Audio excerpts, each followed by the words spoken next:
This is your announcer, Shannon Saint Mainframe, welcoming you to our IP Livecast. Every year around this time, it's Sid's birthday this, and Sid's birthday that.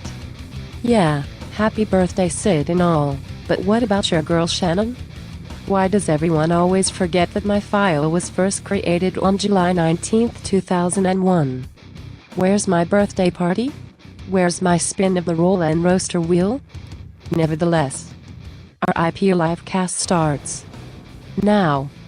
How could Shannon spin the roll and roaster wheel if she, as far as I know, doesn't have any limbs? Give AI they spin it for you. That's right. right. Spin it for you. That's true. Now, did she say 2001? That was conveniently just in time for a certain event that took place in New York City. Oh, what event? I forgot. The release of the Jimmy Eat World's best album. Oh, Slayer's God Hates Us All came out. That too, a few months later. And it was a great year. Toxicity, yeah. Nothing bad happened that year. That was the Slayer album came out on 9/11. Oh, it was scheduled. I think they pushed it back or something. No, it came out 9/11 that weekend. Did it come out? Yeah, there was also a Dream Theater record that came out that had the New York skyline on fire. On Oh, no. I didn't know that one. Welcome to RIP Livecast. We're making it work, folks. It's Rob back in town. I was in Dallas, Texas. Or I guess more accurately, Arlington for the most part. The DFW. Yes. And I'm back in the greatest city in the world, New York City, baby. Did you gain any weight on your trip? Did you measure before and after? I actually lost like a good 5 pounds just because. Just from like walking around and stuff? Well, a combination of that, and when I'm home, I'm just like snacking, like eating things I shouldn't be eating, and so I didn't really do that as much because I was so busy. But you were stuffing your face with barbecue and biscuits and whatnot. Yeah, but I was only really eating like twice a day, basically.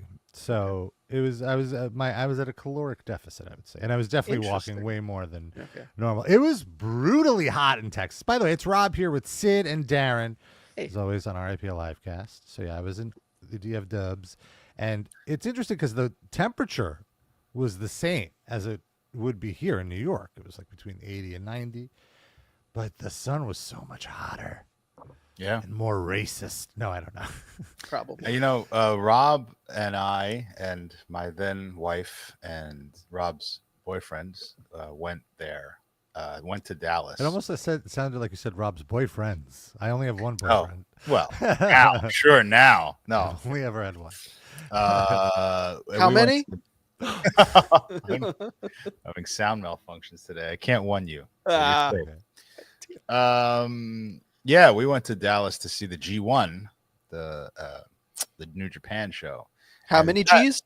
You got all these great one opportunities. You're killing me. And I feel like that was the worst city I've been to on a trip. It was just nothing. Like what we went there to do was fun. Nothing to do with the city. And we went to like a couple of good restaurants, but I mean it's just boring. I couldn't agree more. And I was back there, and we were even like, at least when we went for the event that we went for, we stayed in downtown Dallas, which is somewhat lively. We stayed by the Texas Rangers baseball field, which is just essentially a parking lot for all the large venues there. It's right. The only thing there is the football AT&T stadium is over there too, right? Yeah. They're all within walking distance. And I didn't realize this, but there's Globe Life Field, the baseball stadium where the wrestling event took place, is relatively new, and there's another baseball field that's just inactive right next door to it. Which I guess is where the Rangers used to play. Yeah, and that stadium was built only like 30 years ago. Yeah. But it was so terrible, and I guess it wasn't terrible. I've been to it. It was really nice. Oh, okay, it reminded me of Citi Field. I think the issue was just that it was outdoors, right? And it was just too hot to go attend a game there. That was really nice, though, being at a baseball stadium with the outdoor vibe, but it was air conditioned. Wait, so the new stadium has domed. a dome? Yeah, wow. Turf. It's got turf. Somehow I didn't realize that. Okay. Oh, well, I didn't see the like turf. retractable? Yeah. Or is it always? No, I think it's retractable. Okay. Huh. But it was nice. It was nice. Like you still get the daytime feel. The concessions look pretty good. And one thing I was so impressed with, Diet Dr. Pepper on tap everywhere.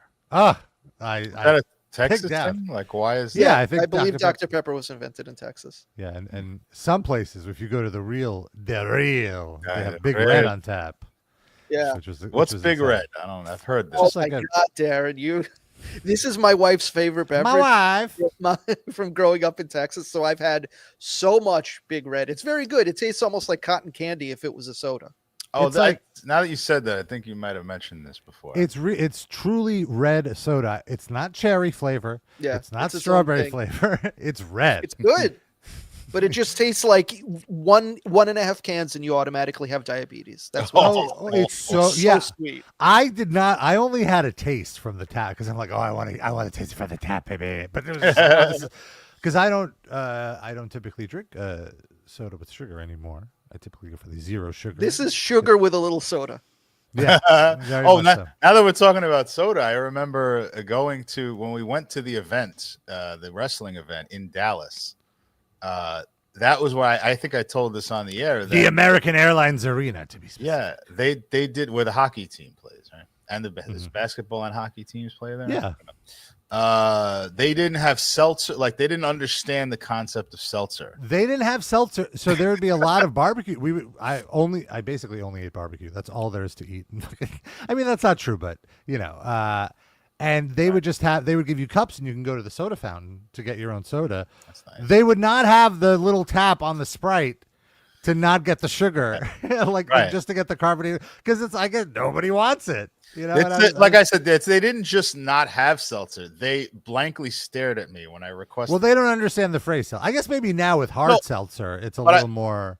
I went through all the club soda, carbonated water. None of this is registering a bell here. No, okay. I always say just soda water. Like that. Yeah. That seems to be the one that they understand. I had that happen to me. That's people. I had that happen to me in New York, by the way. I think I went into like a Popeyes or something. Did I tell this on the air? I think so. It sounds familiar, but yeah, seltzer talk. I was like, I tried each one, and then the person was like, "You mean seltzer water?" Yes, thanks. I said it's in New York, and she's like, "I lived in New York my whole life." Like she started getting a little snippy with Jesus. I love that shit. I said, well, okay. I just meant like it's not like you're not a New Yorker. I just mean my thing is my part of New York. That's all I meant. Jeez. She was from Ronkonkoma. Yeah, it's different. Original seltzer words. And so I was there for AEW All In Texas, and I have to give a big shout out to the fine folks at All Elite Wrestling because they know how to take care of their press. Or maybe I don't. Yeah, I guess it would be them, not Global. I feel, but it was very, very cool. So first of all, I got my own press pass. Which was really you don't even know who gave you all this shit. Damn. Well, I'm just saying. Well, you'll understand as I keep going. But so my seats were in the press box, which was really cool. It's like a kind of like just a broadcasting mark-out moment to be in the press box. I feel because you're just like, oh, this is where the reporters sit. You never had that before? I've only had it one time when I went to the Big Four. Metallica played Yankee Stadium, and I watched it from the Yankees press box, which bittersweet because it's like, oh, I'm in a press box. Oh, in Yankee Stadium. I thought you. Oh, that's even more of a revelation. I was talking about strictly wrestling, but you never even only had one during Metal Injection. You only had one press box event? It was basically the only opportunity because when are metal shows in a baseball stadium? Oh, okay. But typically it's just you just have pit. I remember being a little disappointed at the Metallica show just because the press box was so far away that I felt disconnected from the show. I remember Noah was in there with you, right? Didn't you complain about that? That the suite Noah was not there with me. Noah was there separately. Okay, but were the Metal Sucks guys? Yeah, it was me and the Metal Sucks guys there. Got it. And we all ate way too much of spiked chocolate cake. Oh boy. Because I believe the Big Four was like a week after my birthday, and I had a friend who was a baker, and she baked me a spiked pot cake. Oh. And so I had so much of it, and it's so dangerous. Was that Jenny? Jenny baked? Didn't Jenny make food with pot in it? She did, but that wasn't her. No. Okay. I was glad you said that you brought the spiked cake. I was like, with all these fucking cokeheads playing on this show, you don't know what you might Yeah. And we had it, and we were flying the whole show. So that kind of made up for it. But how close were you at this event in the press box? How close were you to Bill Apter? Bill, that would have been so cool. Bill Apter did not attend. Is he like a WWE loyalist or something? Maybe. Maybe want to go all the way. Too old to travel. Maybe I'll see him at SummerSlam if I get invited to the SummerSlam press scrum. He's an alta caja. You're not flying down. He's 79 years old. Yeah. This heat. I can't imagine him walking around in Dallas. Bill Apter, for those of us not engulfed in pro wrestling, was like the #1 wrestling journalist in the 80s. Journalist in quote, in that he was like the journalist that told the story in kayfabe, in storyline. So he would create these articles and attribute quotes to the wrestlers, shitting on the wrestler they're feuding with, but he never actually talked to the wrestler. It's just made up make believe. But still, he has a lot of cachet in the old school wrestling world. But no, I did see a few other more modern journalists. They were all very nice, actually. The wrestling press are very welcoming. Everyone is very cool. And so it was cool. So not only the most exciting thing about the press box, if you see in our social media post this week, was there was free food and lots of it. There was like a whole buffet of like hot dogs and burgers and, macaroni salad and chips and stuff. And it was very, very nice. And then like halfway through the show, they were like, last call on the food because they're bringing dessert. And I was like, oh my what? God. And the dessert was like a raspberry parfait, which was all right. And then a chocolate mousse, which was so good, I had to have seconds. I like my chocolate pudding. Do you have to leave the press box to go get the food, or do they bring it to you? It was so the press box. There's the press box. You're facing the game or the wrestling event, but then there's a doorway and there's a little room in the press area. But this is now separate. Like you're not really looking at the venue now. You're just inside. And you do it there. It's like a whole kitchen luncheonette area. So how much of the event would you say you missed because you were getting food? None of it. Well, in the kitchenette area, there's TV screens with the event. And this was the coolest thing about the press box. We heard the commentary. Oh, nice. Which, if you've ever gone to a wrestling show live and it's your first wrestling show, and you've only experienced watching wrestling on TV, it could be a little jarring to be like, wait a minute, where's the announcers? Someone needs to tell me how to react. Yeah, exactly. Come on. But so that was really, really cool. And then at one point, naturally, myself and my partners that I went there with for my new wrestling outlet, thestunner.com, you should check it out. We wanted to smoke. And I guess when I looked it up on the website, Globe Life, of course, is a smoke-free stadium, but there is apparently, or allegedly, a smoking section that you can go, like they can escort you outside of the arena to like a little, curtail you to smoke. But it wasn't open during this event, for the best. But anyway, we were like, all right, let's go to the smoking section. So we exited the press area, and so there's a dedicated elevator just to get to the press area because you need the proper credential, yada, yada. So we get to the elevator. We're like, yeah, we're going to going to the ground floor. Like, yeah, we want a main level. We were trying to get to the smoking section. No problem. Ding, bing. Opens the doors. All of a sudden, we are backstage. And he took us to the floor level. Like, we were just trying to get to the main concourse. But where other fans were. Yes, exactly. He took you a whole separate. He took us a level down, and it's like all of a sudden we see wrestlers who didn't even perform yet. They're like on a golf cart, I'm guessing, being shuffled to the entrance area, and like these wrestlers were, and like it's very obvious we're backstage, and it took me like half a second to be like, what the fuck? Oh my god! Okay, relax. You're not this. You should be here. You're obviously should be here. You're a professional. This is a credentialed area, and thankfully there were signs everywhere like this is the way to the field. To the and so we were just following the signs, and then just sure enough, we're on the floor of the stadium, and we could walk around anywhere we want in the stadium on the floor. So we had a photographer. We went to our photo area. They took such good care of the photographers too. They brought like a ton of sandwiches and water for them. Everyone was being taken care of. And also security at Globe Life was very nice. No one was a jerk. Everyone was very cool. So because you got press pass. No, but even like so I was in the press area watching the show, and first of all, they could have kicked me out because I wasn't shooting photos. They were all right with that, and I was trying to be polite, not saying anybody's way. But around the press area, people with floor seats would start crowding the aisles to like see the wrestlers, and security were very cool about it.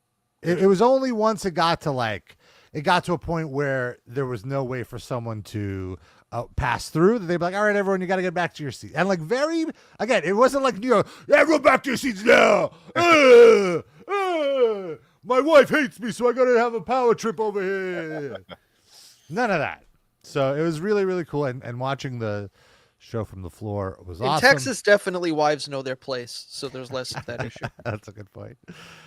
The only other real story I want to share is, we didn't rent a car, and at one point we wanted to go check out some Dallas barbecue. We went to Terry Black's, which a local told me was the tourist spot, but as a tourist, I was very impressed. Why'd you choose that place? I asked your wife, and she asked a friend of hers in the area. And this was the second thing on his list. The first thing was only open from 12 to 4 p.m., which I love that. And by the time we had gotten around to eating, it was already closed. Yeah. So we went to Terry Black's. Really enjoyed it. Best sides at any barbecue place I've ever been to. Wow. And the barbecue itself was excellent as well, but the sides were the star. Like they had such a good cream of corn. I'm still thinking about it. And it's just corn, right? But they did it really well. Great potato salad, great macaroni and cheese. Just everything. They did great beans. They had a little kick to them. Oh my God. Gotta have that. Can't have bland beans at a barbecue. Mm-hmm. And the meat itself was great. What was the story I wanted to share? Oh, yeah. So on the way back, we hailed I got lost in barbecue. That was a weird on the way back, we got an Uber, and you never know who you're going to get. And so the Uber we got was a Tesla. Oh, boy. A lot of those. Yeah, especially in Texas. Was it the tank one? No, it wasn't the Cybertruck. It was a traditional, I believe it was a Model 3. But so the guy that gets us, like, just eyeing the guy, like, it's like, oh, he looks like he looked like an older gentleman, probably 50s or 60s, but he was like tanned and in shape. Like he had to move protein powder from shotgun so I could sit there, like put it in his back. Like he's what like a flex. He's like a gym bro, 50 to 60-year-old guy, right? Was it Brutus Beefcake? Kind of similar, but he had bleached hair, kind of. Okay. That could be Brutus. And so then he tells us as we're going that he's not actually driving the car. It's actually self-driving. And I quickly look at the console and I see that on the radio he had the Fox News channel on Sirius with Laura Ingraham just muted because we got in the car. All right. As long as he keeps it muted, I guess. Yeah, that was nice. And then he's talking about all the benefits of the self-driving thing, how it's safer in some senses than driving manually. So is this like the deal? You could be an Uber driver and not have to drive as long as you do a Tesla sales pitch? That's what was kind of weird. It's like I feel like as a consumer, I mean, I guess I could have asked him not to do the self-driving. Get the fuck out of my car. Right. Yeah. But Well, actually, I don't have a driver's license. I was like, do you find any setbacks? Like I've heard that it can't handle glare very well. He's like, yeah, that's bad. And he's like, it makes you take over. I was like, oh, okay, well, that's great. Also, what was kind of shocking to me is the car is a bit aggressive. Like we were in a turning lane and there was a turning signal, like a turning light, a dedicated light for the turn. And the light was switching. And when it was our turn to make the turn, the car's turn, the light switched to red, and the car still decided to make the turn. Is that aggressive, or is that just the car not registering the change? No, it registers. No, it registers it because you could in the settings you could pick how aggressive you want the self-driving to be. God. It could be like chill mode, regular, then, or is that up to the driver then? I guess it is up to him. Yeah. I don't know, but still, like I didn't like that. And the best part was like he's like, "Oh, it's so safe. You never get into accident." Like he's literally saying this, and as he's saying this, we're supposed to get in the exit lane, right? And then there's a car in front of us also getting in the exit lane, and it's one of those like triangle kind of fork. Yeah, it's like a fork. Thank you, Darren. And the car in front of us for some reason pulls into the fork. Like it doesn't make it all the way to the exit lane. It just stays in the fork. It had to stop for some reason. Okay. And our car was following this car, so it pulls into the fork, and it was like 2 seconds away from ramming, like going in full speed, ramming into this car because it got confused. And in the car's defense, the car did start beeping like alert, alert, alert, this is bad. And he had to take over and stop. But it was just like, what is it? Like, why would I use this? It seems you have to be paying such close attention at all times that you might as well just be driving yourself. Like, what's the point? I guess the only area where this could be not annoying is traffic. It'll just do the start stop for you. That's it. Yeah. But I don't know. Anyway, long story short, on my 30-minute commute, it was enough to be like, I would never, like, this is not ready. Also, nowhere near ready for prime time. Do you tip the driver if the driver isn't driving? You tip Seriously, him for how does that work? You tip him for moving his 20-pound protein shake bottle. Yeah, and all the entertainment he provided us about telling us about. You tip him with a GNC coupon. How he left turning down Laura Ingraham. He left his ex-wife in Florida to come move to Texas to be a Tesla driver. But he loves his kids, so he goes back to see them. Couldn't do that in Florida? Well, he doesn't want to be near his wife. The Florida's pretty big. Should I let him know? Yes. You still have his text, right? Yeah. Use a text writing AI program, so you don't actually invest any energy. You might have to take over in the middle, though. You don't want Rob spell checking AI, though. That's like the blind leading the blind. Good point. It's fair. Elsewhere in the world, or I don't know, anything else about Texas? Any other? You tell us. You were the one. I don't have anything to share. But if you had any, I was in New York this week. How was Texas for you guys? Oh, you weren't there. Okay. No, but ultimately, I'm not bragging. I was glad to get out of there. Like there was nothing to do other than the wrestling.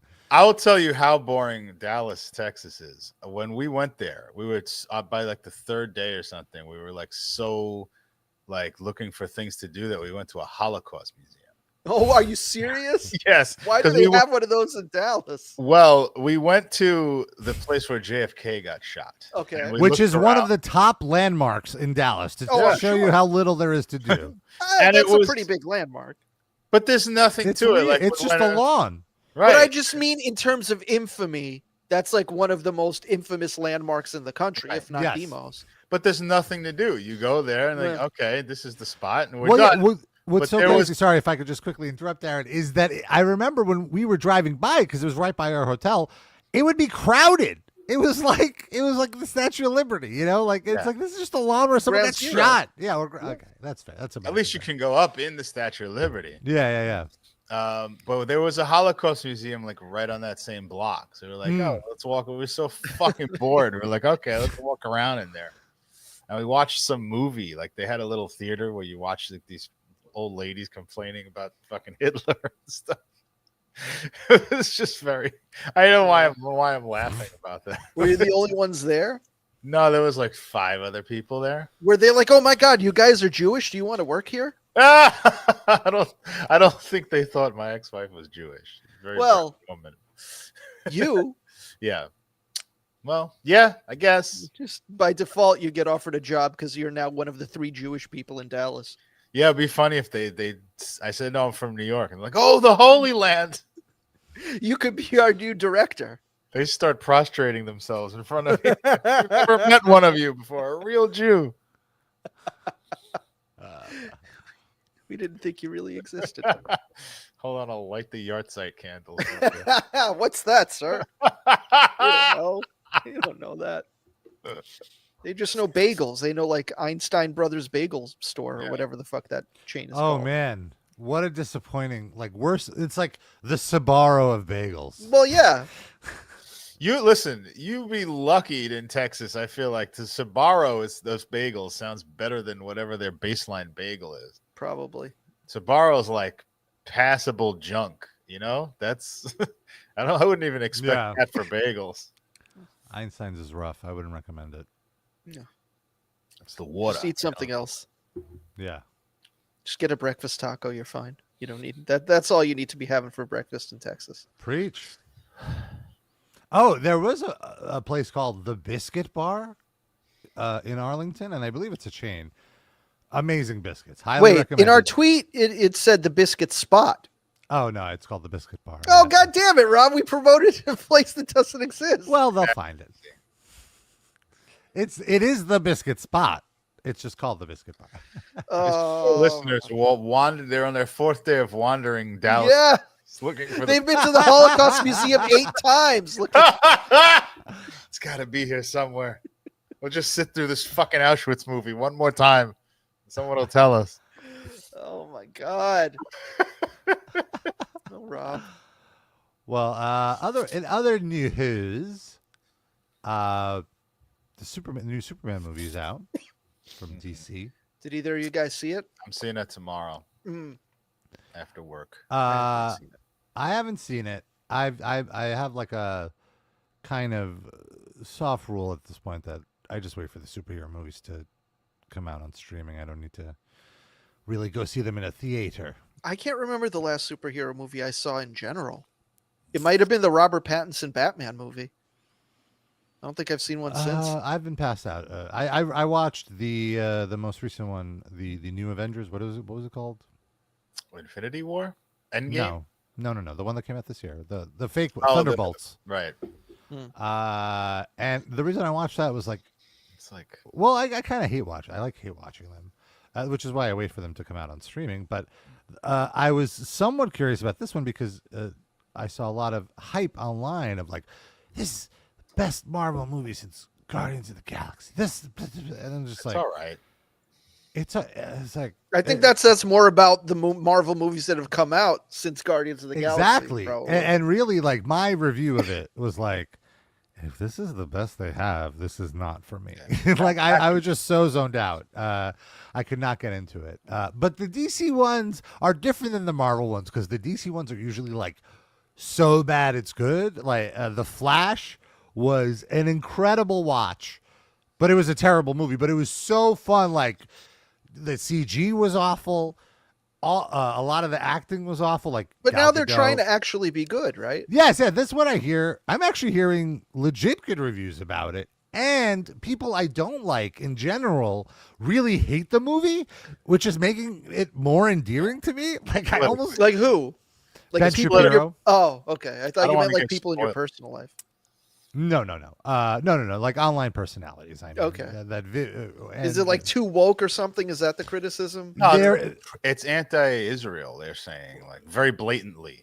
Really? Yeah. Well, like no, I think it's metaphorically. They're putting onto the movie, like the movie is not saying we hate Israel. The movie, there's just like a country that is oppressing another people, I assume, and so they're saying like, oh, that's supposed to be Israel, but it's so. People are telling on Israel by exactly. Okay. Exactly that. And which is that aspect of it is what made me go like, maybe I do need to see this in the theater. Like I want to be a part of this conversation. Someone that did go see it in the theater is a movie critic we could all trust, which is former WFAN franchise and sports broadcasting legend Mike Francesa. And of course, Mike Francesa has seen many movies. His favorite movie, probably what? I don't know, Casino, Goodfellas. Probably What Goodfellas. Yeah. Or Uncut Gems, which he's in. He Oh probably yeah. Well, yes. I bet he fucking hates that movie except for his scenes. That doesn't seem like a Mike Francesa movie to me. He probably thinks it's too vulgar. So let's see this. Darren, Goodfellas is very vulgar. Oh, but at least that's vulgar in a way he grew up with. It's different. Fair. So I have this clip of Mikey. Wait, you got Rosie O'Donnell up there. Oh, sorry. Let me get Mike Francesa. Oh, wait, no, that's him. Oh, yeah, there's the words there. I see. She was a guest on Mike Francesa. So here we go. What I'm getting into is this stunk. As for someone who's I already want to see it. That's it. That's it. Did he go by himself? He went with the kids. He went with Roe. Who'd he go? He with? had to go with his kids, right? Like his kids probably dragged him. I don't think he mentions that in this clip. That's the part I watched. Mons. Old time. Mons wouldn't stop farting the whole Superman guy trying to get entertained for a couple hours and wants to see Superman. This movie was pure torture to sit through. Torture. I mean, I'll tell you this. If my name was on a torture to sit through. Torture. I mean, I'll tell you this. If my name was on the credits, I'd hide it. That's how bad it was. This was 2 hours of this new Superman. This woke Superman. He goes out of his way to say, I don't care about the political angle. This is just a horrible movie. Mm-hmm. Okay. It was 2 hours of this new Superman.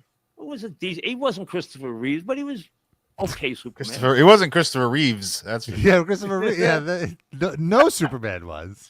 Yeah. And also Christopher Reeves. By the way, funny you mentioned this. I started watching the first Superman. It's on HBO Max. I've been watching it in 20-minute bits. So incredible. First of all, this was 1978, so it came out right after Star Wars, and it's so incredible how different it is as pacing wise. Christopher Reeve isn't even in the movie until 50 minutes into the movie. 50? 50, yes. Holy shit. The first 50 minutes is just lore and establishing. It's like young Kal-El or whatever. His name was. No. Marlon Brando. It's first 20 minutes is just Marlon Brando as his dad. And political machinations on. Okay. The first scene in the movie sets up the sequel, which I was blown away by.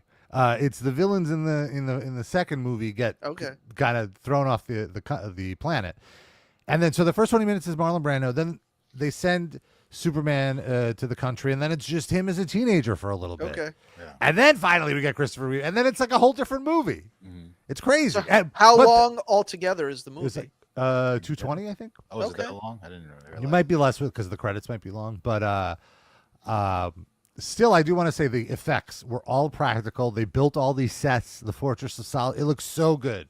It looks so cool. It's really missing from movies today. I'm not a huge fan of those movies. I think Christopher Reeve is a great actor. Yeah. I don't love the choice of it's a very 1940s portrayal of Superman. It's so hokey almost in a way.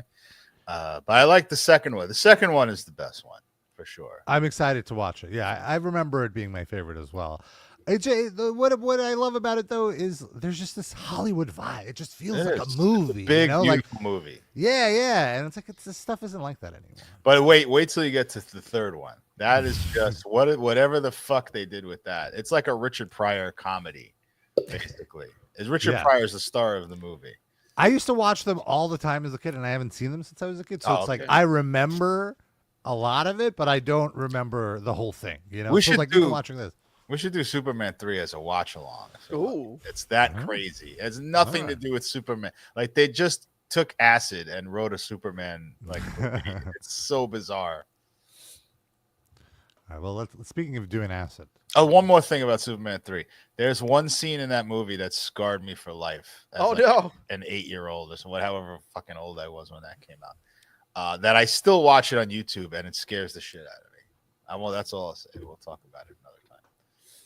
In the middle of this ridiculous, stupid, shitty, comedic movie. It's just out of nowhere. 2 hours of him getting the crap beat out of him. Who wants to see Superman get beat up for 2 hours? He's getting beat up by everybody. Who wants to see Superman? Who wants to build sympathy for Superman? He's right though, and wrong at the same time. Like that's what I fucking hate about Superman movies is that he never used to get beat up at all, or like for 2 minutes, and just beat the shit out of everybody and fly backwards around the world and fix everything. That's what happens in 3, right? The flying backwards. That's 2. That's 2. Is it? Okay. Yeah, that's when he renounces his Superman powers and gets with Lois Lane, and then that was a mistake, and he has to go fix the world again. But yeah, the fact that he never used to get beat up, the fact that he gets beat up and almost dies in the movie is the best thing about it that they fixed. And he's like, spoilers. That's fine. Okay. I didn't see this movie, so I don't know. And that I see. Yeah, we're just basing these spoilers on what Mike Francesa is saying. You have other superheroes in the movie. What? I didn't go there to see some guy named Mr. Terrific.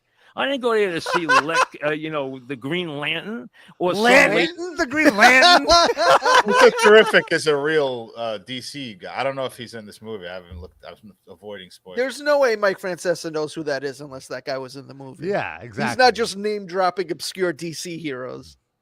The Green Lantern. It's number 1 when he flies backwards, by the way. Oh, wow. Okay. It's so funny because I believe the Green Lantern is in there to set up. They're doing like a series of Green Lantern movies. That's probably why he's in there. I'm sure. And so it's. Wait, I need to hear him say that again. So good. The Green Lantern or some lady named Hawk something or other. I don't know. Hawk something or other. Michael Landon from Little House on the Prairie, the brother of Green Lantern. To see the Green Lantern or some lady named Hawk something or other. I don't even know who she was. Okay, these other superheroes who he calls on. Who are these other superheroes? This is a Superman movie. You want to see Superman flirt with Lois Lane, keep his disguise, and battle crime. That's what you want to see. And good triumph over evil. We just want to see Superman go into the New York City subway system and fucking clean that shit up. Yeah. You hear that, David Zaslav? Get James Gunn out of there. Get Francesa in there. Get Hawk something or other out of there. Green Lantern. We need Superman to do what David Dinkins did not do. Okay, just clean up. I want Giuliani as Superman. I want to see a Superman movie where he patrols the streets of New York. Okay, and he takes all the mentally handicapped people on the streets, bothering the people, and puts them in the homes. Where's that Superman movie, huh? I want to see him laser beam the coach of the Jets, because what was he doing? What is he doing on third down? You call that play? We need Superman's laser beam eyes to burn his face off. We need Superman to address the fentanyl epidemic.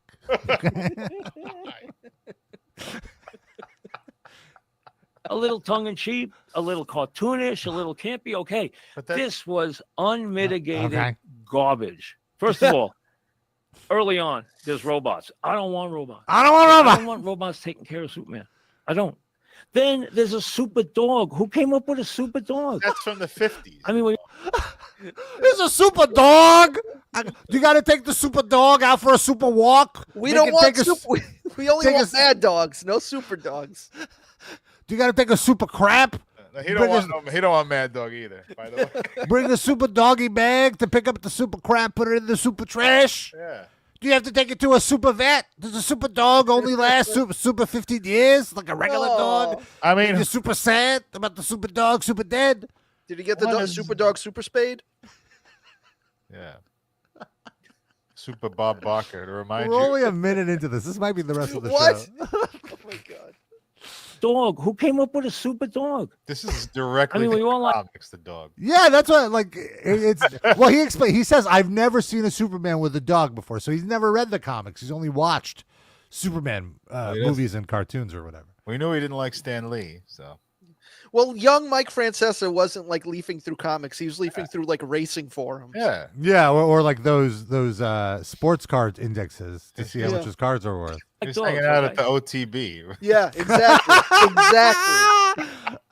He looks exactly the same, just with like jet black hair. Like it's that this face just much shorter. If someone, Dusty, make the AI of Mike Francesa, young Mike Francesa at an OTB with a racing. I'll work on it. And I didn't like the dog getting beat on in the movie. It bothered me. But whoa! Who came up with a dog with a cape? When did that arrive? I watched Superman for years on television. I never saw a dog with a cape. On television? Do you think he watched Lois and Clark, the woman Dean Cain? Oh, my God. What show did he watch? Do you think he watched Superboy, the Saturday afternoon show? I was always a fan of that one. I never saw robots. And in this movie, Superman's in trouble. Lex Luthor. I love how he says Superman, like there's a G at the end of it. Superman. Is getting the best of him. Everybody in the movie is beating the heck out of him. I thought Jimmy Olsen was going to take a shot at him. I thought Lois Lane was going to throw him out a window. I mean, he got beat up by. When does Superman turn into a cuck? Okay, that's all I want to know. Why is he such a cuck? Look at his freeze frame. Oh my God, he's blowing the Jolly Green Giant. That's how you jerk off a whale, okay? Right into your mouth, get all that whale jizz. Oh that's going to be on our episode cover. Don't worry, folks. He's getting blasted in the face. It's amazing. Can we just leave it like this for the rest of the show, please? Could this be in the banner? Rob, can you immediately pause the show? Do it right now. Okay. Everybody, he got the absolute bejesus. Oh. If you want to go see Superman and get beat up for 2 hours, he got beat up for 2 hours. This is Superman. This is Superman. Yeah, but did he win at the end? That's the whole point, dummy. He shouldn't show any weakness, according to Big Mike. Yeah, it should just be Superman going to banks around the city and stopping bank robberies. Maybe a series of Superman shorts, so it's not a whole movie. You know, he just stops crime every 10 minutes. Yeah, that's what we're looking for. Nothing to do with Superman.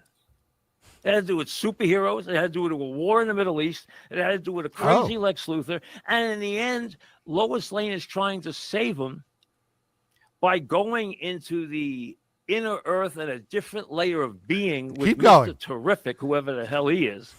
And she is driving a spaceship off the Daily Planet. Now, wait a second. Women aren't allowed to drive spaceships. Or cars. Spaceship off the Daily Planet. Now, wait a second. Lois Lane's supposed to be falling off a building and being caught by Superman. This is not made for Lois Lane to be driving. What is with this girl boss Lois Lane garbage? Okay, she needs to be a woman in peril. Okay, a spaceship to save Superman. I'm like, what the heck am I watching here? The dog was a bigger hero than Superman was. Lois Lane was a much bigger hero, and Jimmy Olsen, who used to be an 18-year-old cub reporter with a brownie camera, he's basically dissing supermodels every weekend. What? And and has babes galore and is basically stealing the movie. Jimmy Olsen. He's dissing supermodels. And there are every scenes. Weekend? What? I'm telling you. Superman's in trouble. So what you have is Perry White, Jimmy Olsen, and Lois Lane going to the roof of the Daily Planet and getting in a who's Perry White? The guy who runs the newspaper spaceship and taking off to save Superman. I mean, give me a break. I had enough right there. You got a super girl cousin who shows up in a cape and she's stoned. She's stoned. The movie, so they're setting her up for another movie. Look. Oh, there's a story. It's a stoner movie too. I like that. You got a super cousin girl. You got a super aunt coming in. He's really selling this for you. All these super in-laws. It's like, what is this? Superman family reunion? Well, Perry White is played by Wendell Pierce. That's awesome.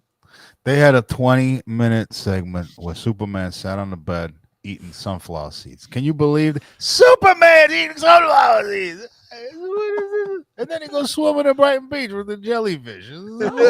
This feels very relatable with Superman. Yeah. Takes his boyfriend on a trip to go see AEW right in the middle of the movie. I don't know. What if this is Superman? Who shows up in a cape and she's stoned. Okay, late in the movie, so they're setting her up for another movie. Look for some girl super movie coming up. Girl super movie, not Supergirl. They basically alluded to the fact that she's always getting high. Okay, you got the dog, who, like I said, is one of the big heroes. Look for some sort of super Airbud movie in the next few couple of years. Look for a dog Superman. Not a super dog, a dog Superman. Heroes in this movie. This movie is so bad. How that bad if you is asked me to go sit through it again, I would want major cash before. Okay. We'll see if someone it works was that pure. How much cash? Torture. It was 2 hours of pain. It was the worst thing I've ever seen, and it had nothing. What if Roe asked him to go see it again, and we'll withhold Nookie until divorce, immediate. It would be funny. It was the worst thing I've ever seen. And I've sat through the Yankees 2007 season or something like that. You know, it'd be really great if he said something like that. And I have the unedited 9/11 footage. I have the Epstein client list, okay, and the raw footage of the island. This is worse. Superman is worse than Why is there a dog on this Epstein list? We'll put a dog in there. And there's some girl Epstein. What is this, Ghislaine? What kind of name is Ghislaine?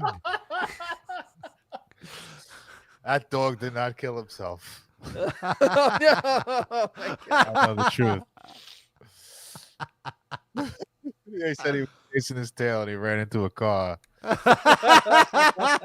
me that edited 1 minute footage. At least the movies. And listen. I know the Superman movies weren't great. They made a bundle. They made a bundle. Okay? Superman is always going to make money. He's one of the great. Sorry, pause it. Great. Does he not know there were like 4 more iterations of Superman movies in between the Christopher? Yeah, that's what I was just thinking. Probably doesn't. It's like they just made this one. Has he seen the Henry Cavill one? Has he seen Batman vs Superman, which is arguably the worst movie ever made? Yeah, I mean, that's a Patreon. We should do that. That movie is brutal. Yeah. Honestly, the only thing about that movie that I enjoyed was the Wonder Woman cameo. Because it had that great musical. Not even because fuck Gal Gadot, but like that. Her music, her entrance theme was so awesome, and it was just like there was so little in that movie that was the only thing I remembered from it. Iconic figures in American entertainment. It's a cash cow. He's always going to make money. So are you. You could put him anywhere. You can do Smallville. You can do Lois and Clark. You can make awful stuff, and you put Superman in it, and they're going to go watch it. And this got pumped to the moon. Pump it. But when I tell you this thing was bad. The box office? It did great.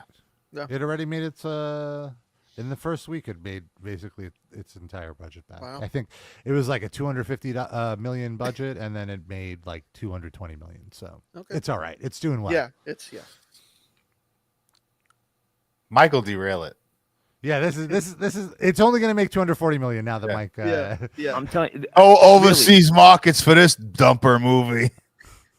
If you're overseas, don't see this. You don't want to see this dog. I was thinking about inflicting pain to myself just to keep myself awake. What? Wow. Mike was cutting. Holy shit. Mike, roll up your sleeves. We want to do an interview. Yeah, let's see. Oh my God. Imagine. Oh my God. I fashioned my popcorn bucket into a shank. He broke a glass Diet Coke bottle and cut himself. I've never had Diet Coke in a glass bottle. I wonder how it is. After 2 hours of this movie, I just wanted to feel something again. was dreadful. And I have seen people glowing in their reviews, and I'm saying, what are you watching? Have you seen the dog? You got monsters in the movie. You got robots in the movie. Where's Godzilla?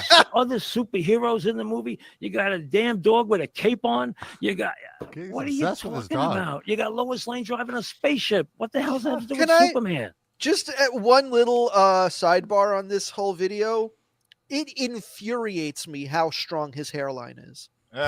Like 0 recession since day one. That dude's got the hairline of a 23-year-old, and it makes me so fucking mad. Is it possible he's got plugs that were very successful? It could be. Yeah, but either way, like, come on. He has no business having that much hair still. Come on. It's true. Fucking horrible. Awesome. All right, go on. Sorry. I just had to share that. I'm with you. Also, spaceship in a Superman movie.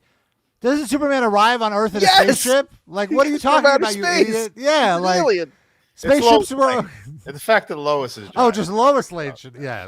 Should the next Superman movie be ICE trying to deport him because he's not from America? Well, wasn't that the whole plot of the last? The last one? I believe. Yeah, that was the one. The Snyder ones were about that. Oh, really? Yeah. I have not seen any of them, so I have no idea. Okay. Yeah, they've explored it. There's a whole right-wing movement that he's an alien and all. Wow. Okay. Superman was, Lois gets in trouble investigating a story. She winks at Superman a couple of times. You got the innuendo that they like to, have a little extended relationship. That's giving her that extended relationship. Giving her that super mushroom head of steel. She wants some of that, super cum, no big deal, a little super cream pie and 1, 2, 3.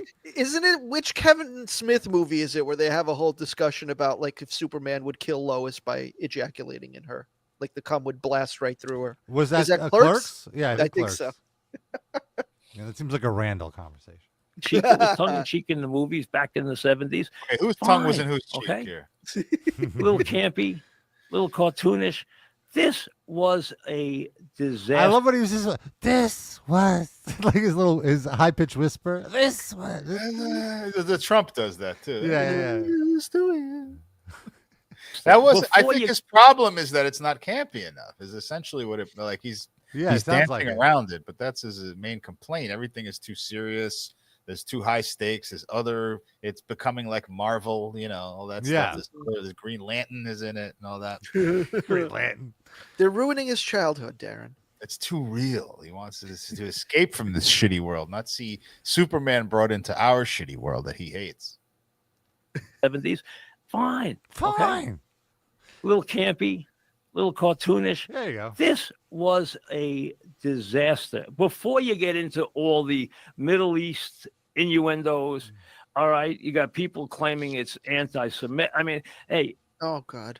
I'm not getting into the political ramifications. Thank you, Mike. Thank you. Are there political ramifications and innuendos? Yes. Oh.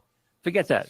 This is just awful. I mean, I actually think the people who wrote this must have been on some kind of hallucinogen before. Give me some of that hallucinogen. They're going to make $4 billion. Yeah.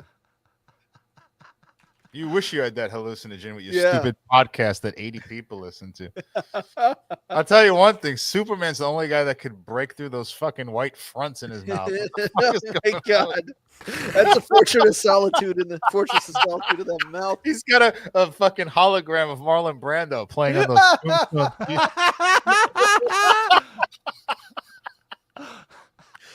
You could use it as the fucking backdrop to screen the movie. Just on one of his teeth. I would never allow this piece of garbage movie to be played on my teeth. It's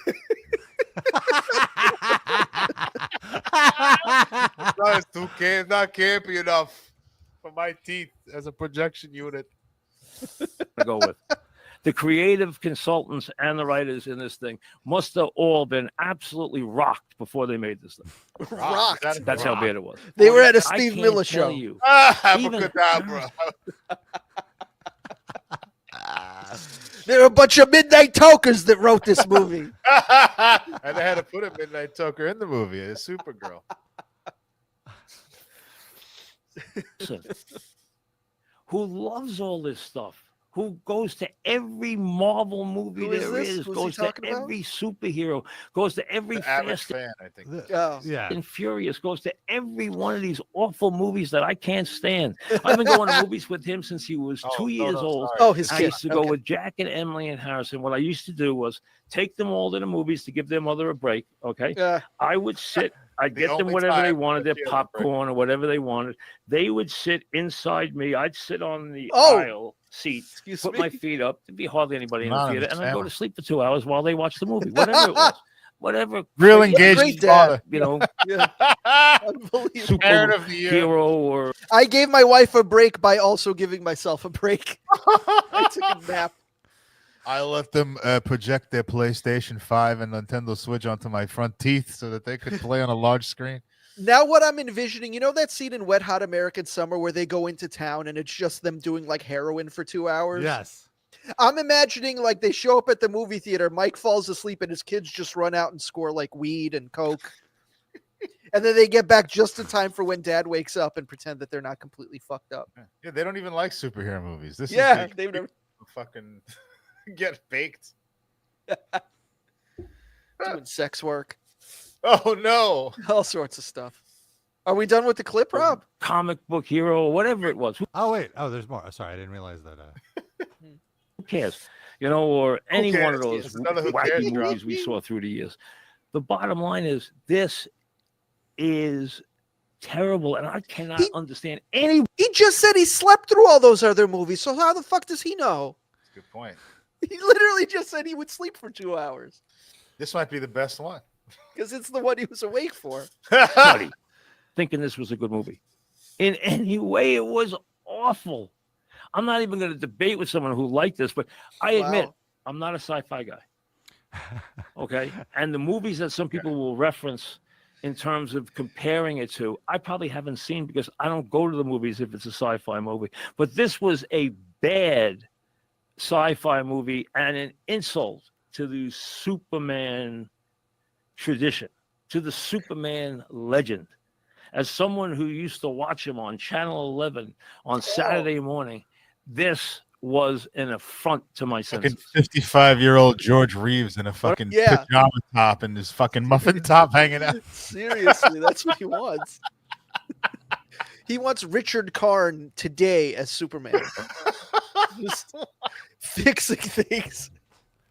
Just dad bod Superman, like Superman. arresting purse snatchers and fixing like leaky bathtubs. I'll be right back. I'm going to 7-Eleven to get some snacks, and I'll be right back to say, get your purse back. Don't worry, I'm Superman. I'm super fast. Superman gets an alert that a black family is about to move into a neighborhood in Long Island, and she flies over to like prevent it. We'll put a Just stop to Superman that. of redlining. I'm Superman. Just fucking blows up their car with his X-ray vision or whatever. No more black people in this neighborhood. I'm very sad because the Twitter account back after this says that there was actually 10 more minutes of this rant about what Superman is supposed to be about that he did not include. Oh, wow. I feel like first give us the extended cut. In a long time from back after this. Back after this. Yeah. Thank you, Deuterino, in the chat. He wished me a happy birthday. Thank you, Deuterino. Oh. A little Russian in there for his message. Oh. Is that a good translation by Google? Yeah. Well, he just said like it's just happy birthday. It would be. There's a C missing of this. Dniom Rождения. I see. But otherwise, he's more colloquial. Yeah. And Zhenya is in there. Is it happy birthday? Rождения. Dniom Rождения. Dniom day of birth. I got you. Also, Jesse Rosemuffler says, I thought the Sportatorium was a landmark in Dallas. Sadly, the Sportatorium was torn down. Otherwise, I would have definitely. Do we know what's there in its place now? We talked about this, right? When we talked about the Iron Claw, I think. Mm-hmm. Yeah. We had a whole deep dive on this thing. Let's see the address. Oh, you just have memorized the Sportatorium address? No, I just Googled it. Oh, it just looks play like along, Rob. Say you had it memorized. Yes, I have. It looks like it's just an empty lot. I thought it was like fucking Piggly Wiggly or something. Fuck. I guess they're building something. Yeah. There's a Sonic across the street. That's nice. And an Exxon station. All right. There's a Sonic somewhere that I just passed when I was working. Can't remember where it is. It's like Staten Island, Queens, Jersey. I think it was in Manhattan. Manhattan. I'm not 100% sure. There's one in Bushwick also. Yeah, that's the one. The Bushwick one. Really? I've been to that one. It's very skanky. It's on by Flushing Avenue on the J train. Rob, were you with me when I went there? No. With my wife? No. Skanky meaning dirty inside? Yes. Okay. But it's a regular, the food is just the regular Sonic stuff. Yeah. It's not a drive-through or drive-in, whatever. It's just like shitty fast food spot. There's one that just opened on Flatbush, on Empire Boulevard. They're opening them all over New York City now. They finally crazy. made their inroads. It was for years. It was that thing over there in Long Island. And now it's coming in. I don't know. I've not been sold on it. It's all right. I had it. It's not terrible. LA. It's not great. But are you guys old enough to remember that 7-Eleven was that thing? It used to be out in Long Island only. Yeah, I remember that. I remember because they would always do promotions with Fox, and there would be Smell-O-Vision. 3D glasses. I remember the 3D glasses. Yeah, they would. It was a week, so it was 3D glass. Yeah, and you can only pick it up at 7-Eleven. And there was only one 7-Eleven in all of South Brooklyn, which was the one on, I believe, Nostrand Avenue. Yeah. And that was the first one, and that didn't come till 95 or later than that, I think. And that one's gone now, sadly. Yeah, just recently. I think COVID times it closed. Oh, is that? It blows my mind how many 7-Elevens there are all over Manhattan. Every block. It's just a bodega. It's taking over the bodega. Yeah. And they've changed. It's shitty. It's just it's a bodega with a Slurpee machine. Yeah. And it used to be they had cold cuts. They had all kind of nice things in there. It was like a quality junk store. Now, when you say they had cold cuts, how were they presented? No, there was a guy there with a slicer. Oh, wow. And I don't remember that at all. So it was like a deli. In addition to that, they would also slice prepackaged a half a pound of ham and put it out in the refrigerated case or whatever. But you could also buy a pound of turkey or whatever you wanted. We miss the old 7-Eleven. Yeah, we do. But it was one of the best. It was they didn't use boarhead. They had branded 7-Eleven meat. So it was really good meat. It was really good. I'm a big anti-proponent of Boar's Head. You're an opponent. Yeah. Okay, that works. I ran that through my brain, and it didn't feel like opponent was strong enough. Yeah, I don't think people use it in that way, but I think that's the opposite of proponent, right? I think you're right. It felt like it didn't have the punch. Yeah, that I want. You're a Boar's Head hater. Yes, that's good. Let's go with hater. I am 100% in that Boar's Head hater group. Will refuse to have it. Unless it's dire. But I would never order sliced boar's head meat ever again. I will just not have cold cuts if that's all they have. I don't like their ham, but their turkey and chicken I'm whatever on. It's not a deal breaker for me. But the ham is meh.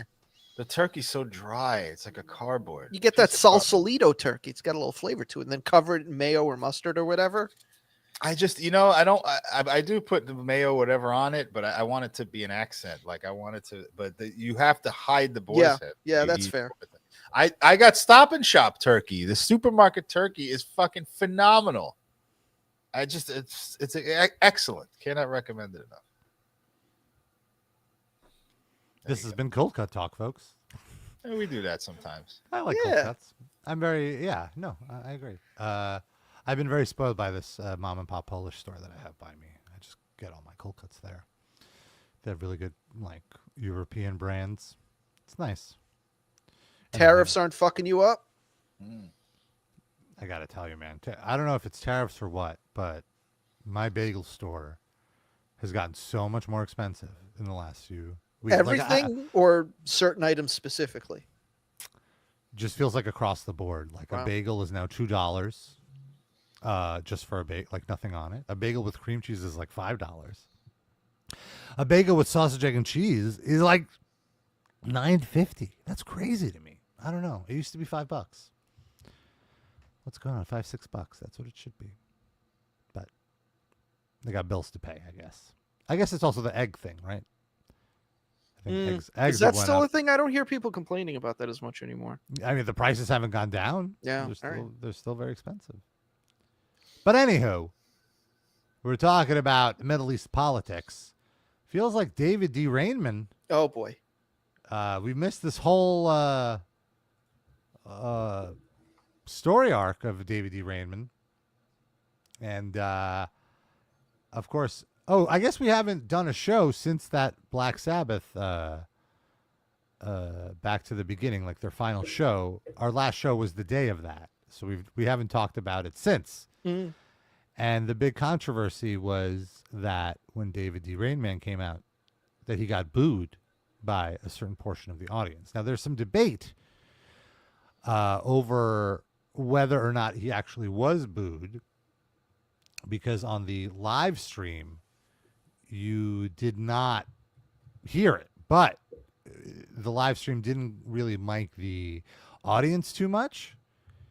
However, on like cell phone footage, you could clearly hear he's being booed by the crowd.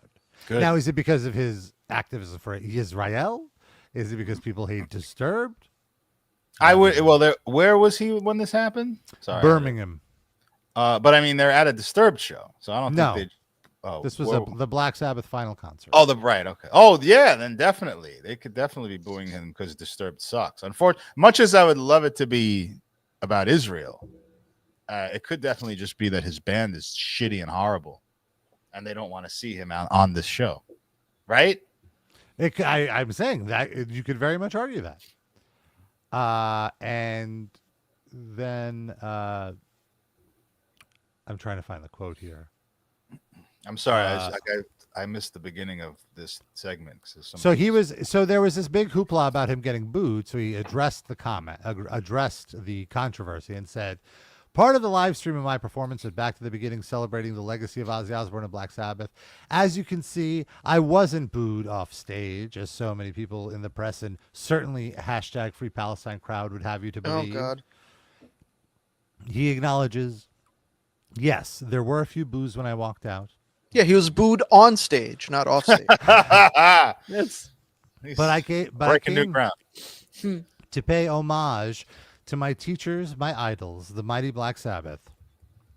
And I wasn't going to let a few, and this is the part that this sentence really infuriated me. Okay. And I wasn't about to let a few Jew-hating morons deter that. Well, they hate one specific Jew. Right, like they don't hate you because you're Jewish, yeah. David D. Rainman. They hate you because you're a talentless hack and because you support a very problematic regime. But he only does that because he is Jewish. So it's all connected. Well, Sid, he continues that it's all about feeding their narrative, generating clickbait, and inciting hatred of Jews. So the people booing him were concerned with clickbait? They wanted to generate clickbait. They'd be like, oh, this would be great clickbait. David D. Rainman gets booed for being a Jew. Guys, you are so anti-Semitic. Listen, I'm going to explain this to you now. Thank you. They are not concerned with clickbait. They are useful idiots for the anti-Semitic people who are they're pawns.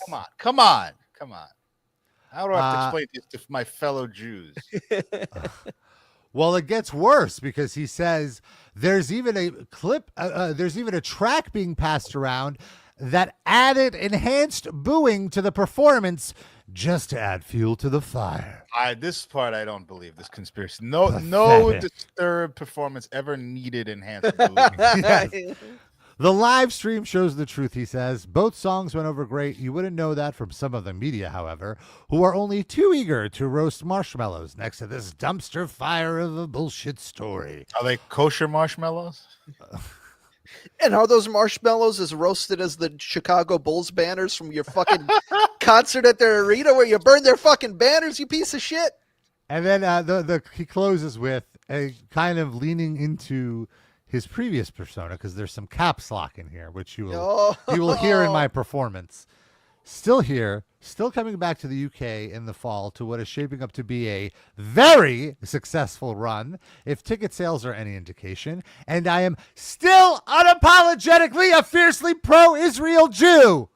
I will always stand up for my people. I won't be deterred, intimidated, or shamed out of rocking the asses of the masses.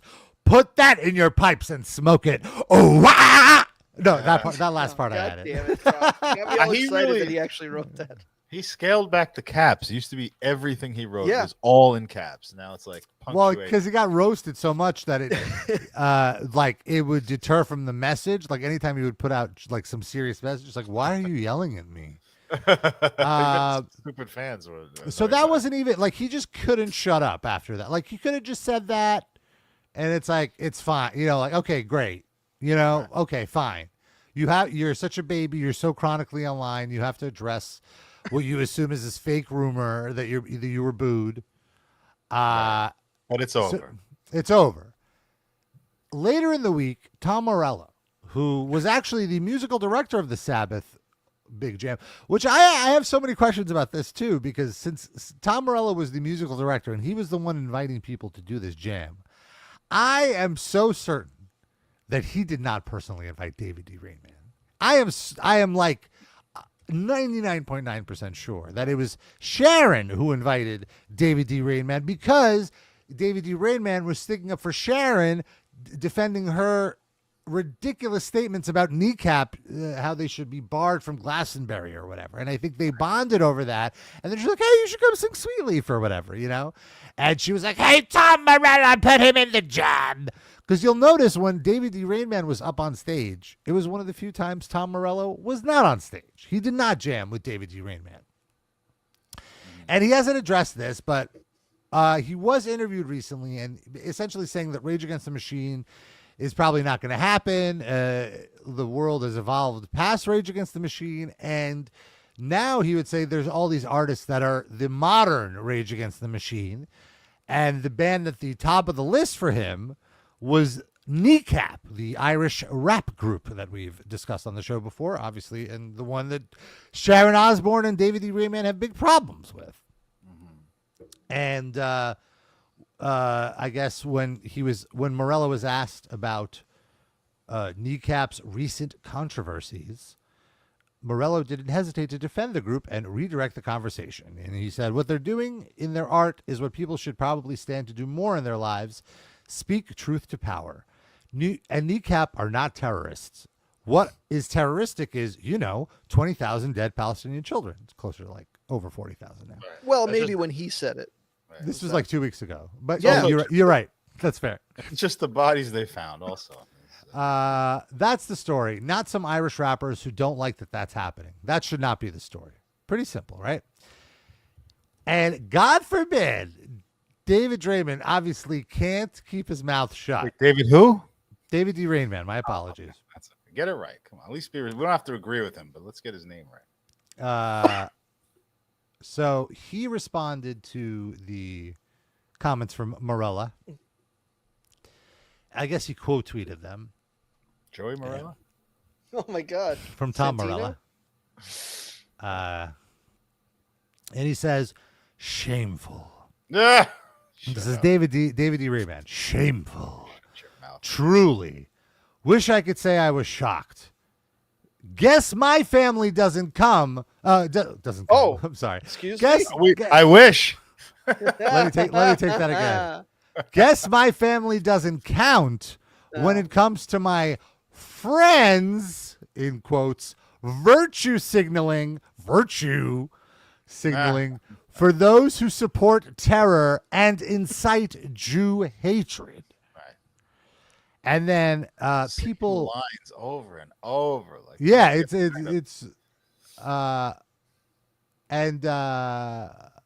there was another you okay, Rob? quote. Give me a moment. So then people would respond to that to be like, fuck you, you signed bombs that killed Palestinian kids. And he responded about signing the bomb. Oh, I guess Kneecap called him a cunt.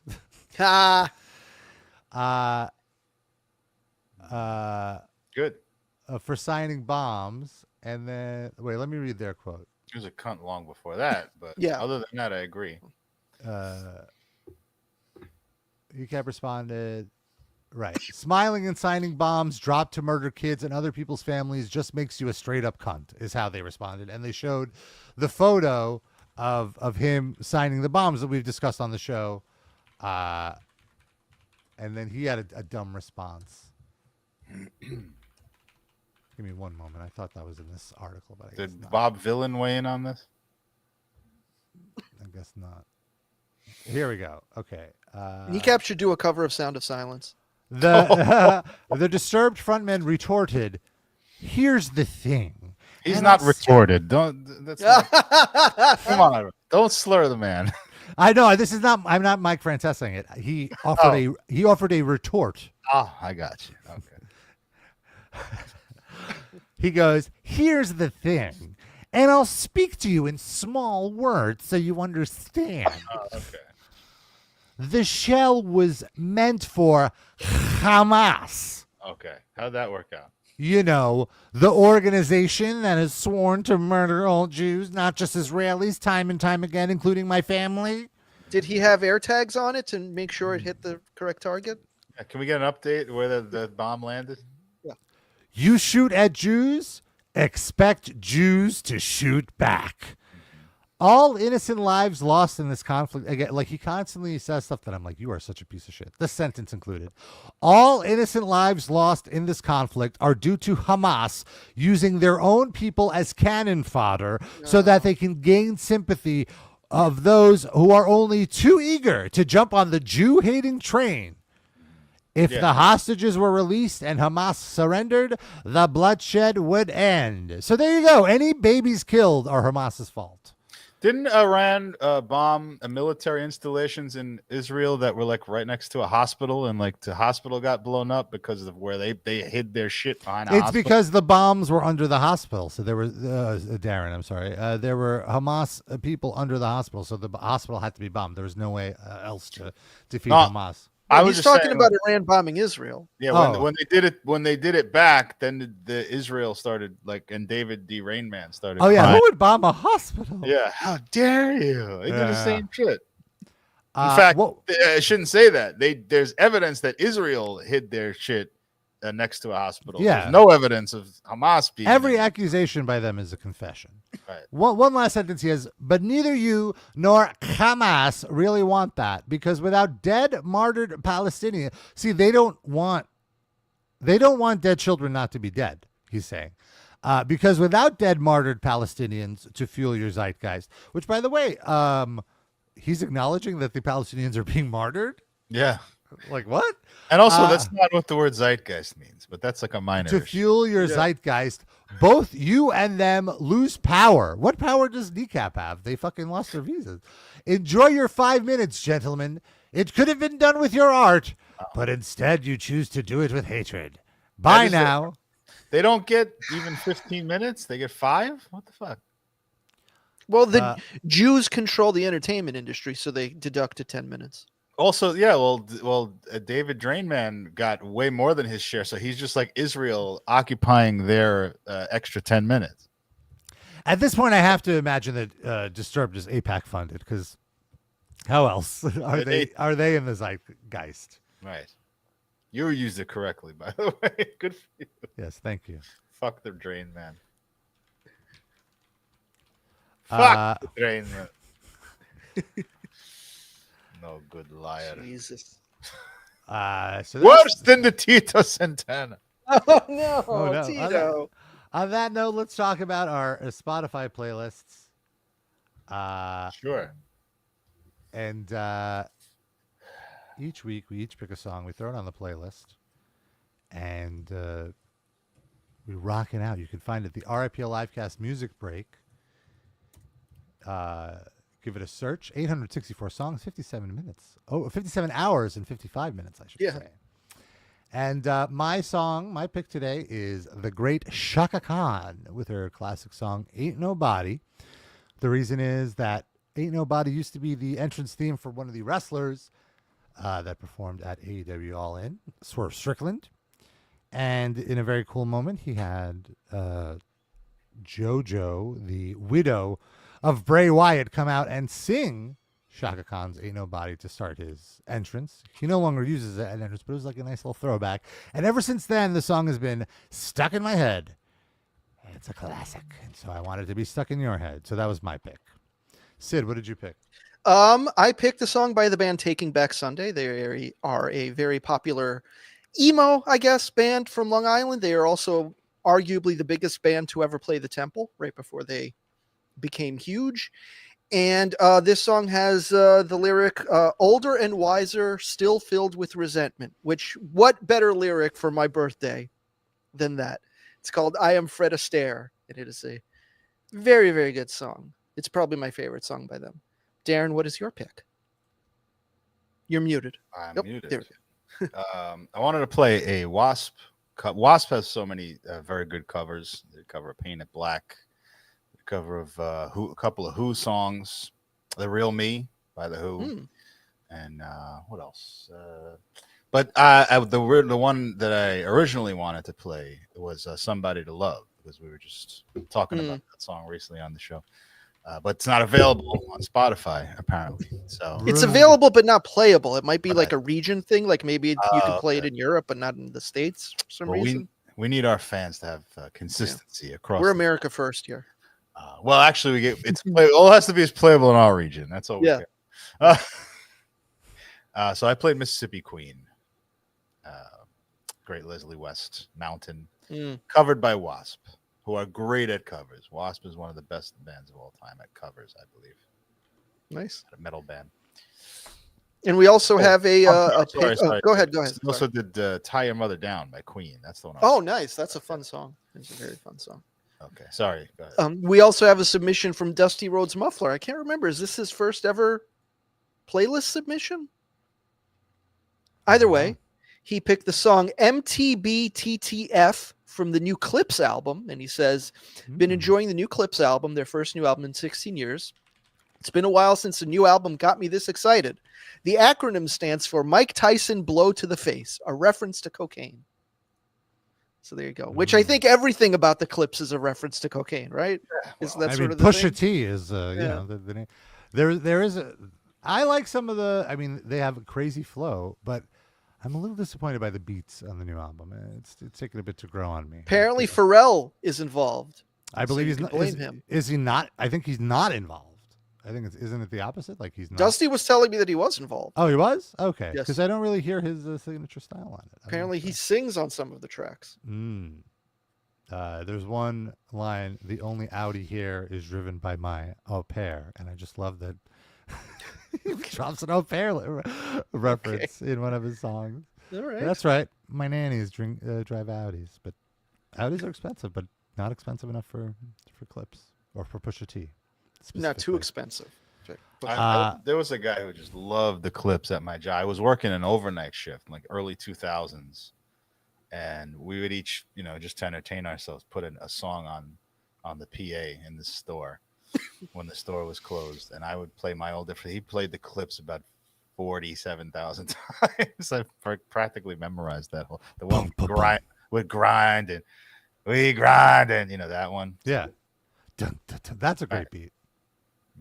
They just did that on Tiny Desk. That's pretty cool. Folks, if you want a little more livecast in your life, there's always our Patreon. Patreon.com/RIPLivecast. What was our watch along this week or this month? Loquisha. Oh my God! It feels like 2 years ago that we did. Yeah, we tried to block it out of my memory, but speaking of superhero movies, but it is we made the most of the worst movie we've ever seen. Do you think Mike Francesa would like Loquisha better than Superman? Yes, easily yes. It's about a wife. white man ranting on the radio. Yeah, he would sympathize. Wow. He would probably sue them if it's too accurate. They stole his life story. You can watch that. We have like dozens and dozens of watch-alongs and listen-alongs. You can hang out with us all month long. You have access to our entire archive of bonus episodes. There's one new one every month, $4 a month. Get in there. And if you throw us a few extra bones, $8 a month, you get a shout out at the end of the show as a top Livecast fan of the week. And maybe we should do it as Mike Francesa reviewing their part in the Superman movie or something like that. Please. And what is with the dog? And then the dog had a trainer named Benjamin, and they go to Dan Haw.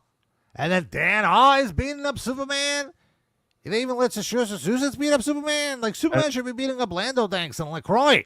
And then Corey and Scotty H, they take off in a spaceship, and they're flying from the top of the Daily Planet with Aaron and Jeremy. That is the kind of a super movie is this? She's supposed to be falling off the building.